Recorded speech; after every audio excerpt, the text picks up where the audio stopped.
নমস্কার বন্ধুরা, আমি যাচ্ছি বীরভূমের আরেকটি গ্রাম দেখাতে আপনাদেরকে। ভিডিওটি প্রথম থেকে শেষ পর্যন্ত দেখুন, খুব ভালো লাগবে। আমি শস্য শ্যামলায় ভরা, গাছপালায় ভরা একটা গ্রাম প্রবেশ করছি, সঙ্গে থাকুন। প্রিয় দর্শক, আমি অশোক। আমি এখন পৌঁছে গেছি বীরভূমের আরেকটি গ্রাম দেখাবো, মহুটার। লাভপুর থানার অন্তর্গত বিপ্লটুগুড়ি গ্রাম পঞ্চায়েতের মহুটার। আমি দিক নির্দেশটা আমি বলে দিচ্ছি।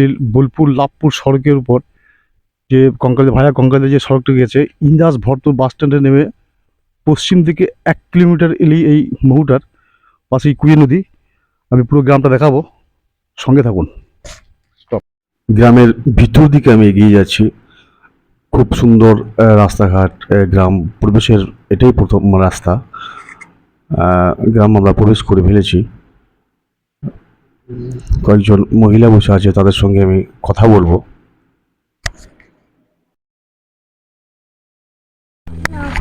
তোমার নাম কি বলো? নাম অপূর্ব। অপূর্ব মণ্ডল বলো। খুব সুন্দর নাম। ভদ্রমহিলা আমাদের বসার জন্য বাড়ি থেকে চেয়ার নিয়ে এসে একটা রাস্তা ধারে একটা চালার মধ্যে বসার জায়গা করে দিলেন। আমরা এখানে বসি, ওনাদের সাথে গ্রাম সম্বন্ধে কিছু কথা জেনে নেব। আমি পেয়ে গেছি গ্রামের এক বয়স্ক ব্যক্তিকে, জেঠামশাইকে। ওনার কাছ থেকে গ্রাম সম্বন্ধে কয়েকটা কথা জেনে নেবো। যেহেতু আপনার নামটা যদি বলেন। হ্যাঁ, আপনার নাম? শশীরাম মণ্ডল। 170। আর গ্রামে কি ওই 170 পরিবারের মধ্যে কি সব কৃষিজীবীর উপর নির্ভর? কৃষিজীবীর উপর নির্ভর। হ্যাঁ, সব কিছু। কৃষিজীবীর উপর নির্ভর। আর এখানে যে পাশ দিয়ে কুয়ে নদী গেছে আমাদের গ্রামের পাশ হ্যাঁ, দিয়ে, বর্ষার সময় কি বন্যা টন্যা বন্যা টন্যা হয়। কুইয়ে বকসর দুটো আছে এখানে মিশে যায়। দুটো হয়। বন্যাতে চাষের জমি হ্যাঁ, ক্ষতি হয়। অনেকটা ক্ষতি হয়। হ্যাঁ, চলো। মাঠ গাছ সব ভেসে যায়। হ্যাঁ, আগে যা ভোগ হয়েছি এখন যাক ভালোই, মোটামুটি ভালোই কাজ ইয়ে হয়েছে। বা কি ধরনের কষ্ট ভোগ করেছেন আগে? হ্যাঁ, কি ধরনের আগে গায়ে থেকে বেরোতে পারতাম না, বা ইয়ে হইতো, রাস্তা কাদা এইসব। পেয়ে গেছি গ্রাম পঞ্চায়েতের সদস্য এক বৌদিকে। আপনার নাম? নমস্কার, আমার নাম চৈতালি মাঝি। আমি বিপ্লটীগুড়ির মালিকপুর সংসদের সদস্য। এখন তো দেখছি রাস্তাঘাটে একদম সুন্দর। একদম আগে ধরুন রাতে খুব অসুবিধা হতো, গাড়ি ঘোড়া আসতো না, ডাকলে কারো বিপদ হলে আসতো না। কিন্তু এখন জলের সমস্ত ব্যবস্থা আছে, খুব সুন্দর ব্যবস্থা আছে। রাস্তার পাশে ড্রেন, রাস্তার পাশে ড্রেনও আছে। এখন কাঁচা ড্রেন আছে একটু, মানে পাকা সব সম্পূর্ণ হয় নাই, তবে রাস্তাঘাট সব ঢালাই হয়ে গিয়েছে। গ্রামের বন্যা যে পাশ দিয়ে যে নদী গেছে, কুমার নদী, বন্যা যে আটকানোর জন্য কি কি পদক্ষেপ সরকার থেকে গ্রহণ করা হয়েছে? সরকার থেকে এমনি পুল বানানো হয়েছে। পুলের ওপর এমনি বন্যা ধরুন জল বেশি চাপ হলে ভেঙেও যায়। আমার এইভাবে ভেঙে গিয়েছিল, বন্যা হয়েছে সামনেবার। কৃষি জমি সব বন্যাতে ডুবে গিয়েছে, ধান সব নষ্ট হয়ে গিয়েছে। রাস্তাঘাটে একটু ভাঙাচোরা হয়েছে, সেগুলো সব আমাদের জানানো হয়েছে। আমাদের এমএলএ সাহেব এসেছিলেন, দেখে গিয়েছেন। ক্ষতির পরিমাণও সে বলেছেন যে যত শীঘ্রই হোক ব্যবস্থা করে কিছু মানে সাহায্য করবেন।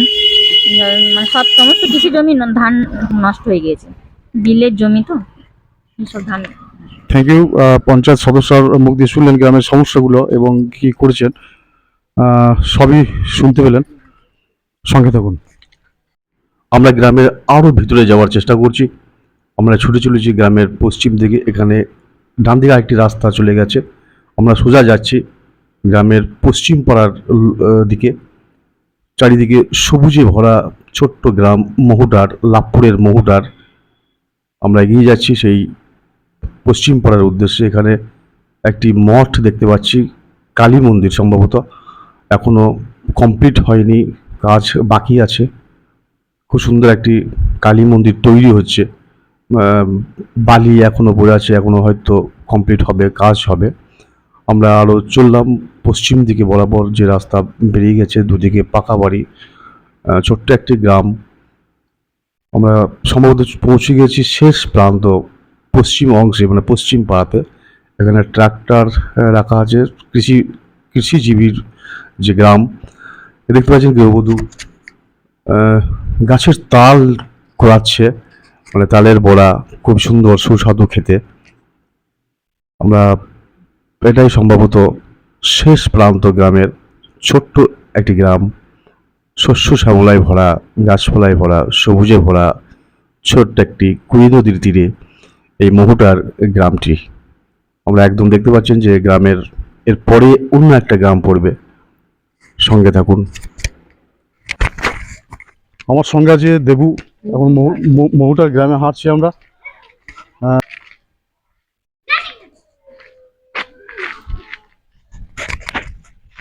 আমার নাম কাজল কুমার মণ্ডল। হ্যাঁ, আমি জানতে চাই যে মহুটার গ্রামের মানে আপনাদের গ্রামের উৎসব থেকে শুরু করে পপুলেশন, জনসংখ্যা, বসতি কেমন, কতগুলো পরিবার আছে, কি কি জাতি বাস করে, এই সম্বন্ধে কিছু যদি বলেন দর্শকদের। আমাদের গ্রামে পপুলেশন হচ্ছে প্রায় 850 থেকে 900। পরিবার বাস করে প্রায় 190-95 ঘর। কাস্ট বলতে গেলে আমাদের গ্রামে কাস্ট সদগো বেশিরভাগটাই। সিভিল কাস্টের মধ্যে আছে বাগদি, যেটা দাস, বায়েন, জালিয়া এরা আছে। আর আপনার আছে ব্রাহ্মণ শ্রেণী আছে। ব্রাহ্মণের সংখ্যাটা কম, 5-7 ঘরের মতো আছে। উৎসব কি হয়? উৎসব হয় বলতে গেলে আমাদের এখানে মেন উৎসব আছে শ্যামা পূজা, যেটা কালী পূজা। আর অন্যান্য উৎসব বলছে দুর্গা পুজো হয়, শিব পুজো হয়, নবান্ন উৎসব হয়, মনসা পুজো হয়।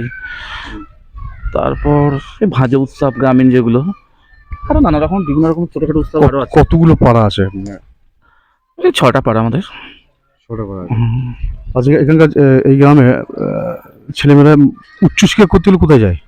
উচ্চশিক্ষা করতে গেলে তো বর্ধমান, এখানে মাস্টার ডিগ্রি করার জন্য বর্ধমান যেতে হয়। হাই স্কুল হাই স্কুল বিপুটিগুড়ি, কত কিলোমিটার? ওই 1 কিলোমিটারের মধ্যেই। রাস্তা নাই, রাস্তার অবস্থা মানে খারাপ। একটা সময় ছিল, আমি শুনেছি বোলটার থেকে বেরোনোর কোনো রাস্তা ছিল না, কাঁচা রাস্তা।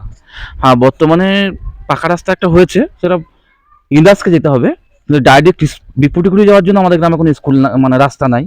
হাসপাতাল বা স্কুল, পোস্ট অফিস সবই আমাদের বিপুটিগুড়ি। এখন তো রাস্তা গ্রাম ঢুকে পাকা রাস্তা হয়ে গেছে। না, সেটা ভায়া ইন্দাস হয়ে ঘুরে যেতে হবে। হ্যাঁ। সেটা প্রায় 3-4 কিলোমিটার হয়ে যাবে আমাদের ঘুরে যেতে।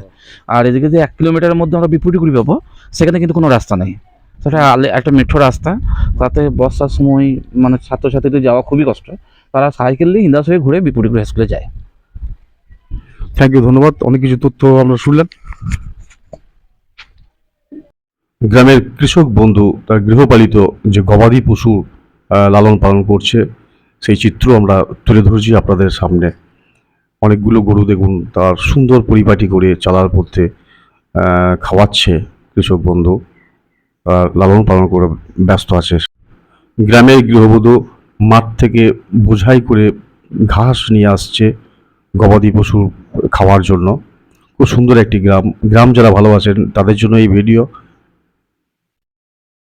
ভিডিওটি প্রথম থেকে শেষ পর্যন্ত দেখার জন্য প্রত্যেক দর্শক বন্ধুদের জানাই প্রীতি শুভেচ্ছা। সবাই ভালো থাকবেন, ধন্যবাদ।